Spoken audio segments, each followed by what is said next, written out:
বারো আউলিয়ার পুণ্যভূমি খ্যাত চট্টগ্রাম। এখানকার প্রতিটি জনপদেই পাওয়া যায় কোনো না কোনো আউলিয়াদের পায়ের ছাপ। তারই একটি নিদর্শন চন্দনপুরা বড় মসজিদ। অনেকের কাছে তাজ মসজিদ বা তাজ হামিদিয়া মসজিদ নামেও যার পরিচিতি। চন্দনপুরা মসজিদটি চট্টগ্রামের নবাব সিরাজউদ্দৌলা রোডে অবস্থিত।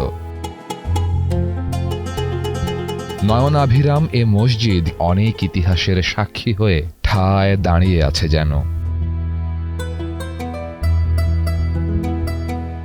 মসজিদের চারদিকে লাল, সবুজ, হলুদ সহ হরেক রং ব্যবহার করা হয়েছে স্থাপনার প্রতিটি অংশে।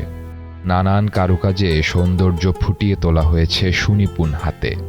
মাটি ও চুন সুরকির দেওয়াল ও টিনের ছাদের মসজিদ প্রতিষ্ঠা করেন আব্দুল হামিদ মাস্টার। মোট ১৩ শতক জায়গায় মসজিদটি প্রতিষ্ঠিত। তখনও মাটির দেওয়ালে কারুকাজে ভরপুর ছিল। চারপাশের দেওয়ালগুলো ভেন্টিলেশন সিস্টেমের। দেওয়ালের ফাঁক গলে ঢুকছে আলো। মসজিদে রয়েছে ছোট বড় ১৫টি গম্বুজ। প্রতিটি গম্বুজে যাওয়ার জন্য আছে সিঁড়ি।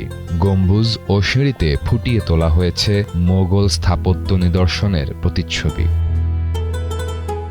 গম্বুজের চারপাশে রয়েছে হযরত মুহাম্মদ সাল্লাল্লাহু আলাইহি ওয়াসাল্লামের পরিবার ও জান্নাতের সুসংবাদ পাওয়া ১০ সাহাবীর নাম।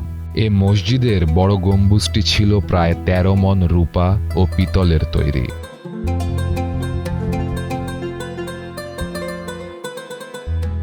সাধারণত দিনে গড়ে ৮০০ থেকে ৯০০ লোক নামাজ পড়েন এই মসজিদে। শুক্রবারের জুমায় ৫,০০০ মুসল্লি ছাড়িয়ে যায়।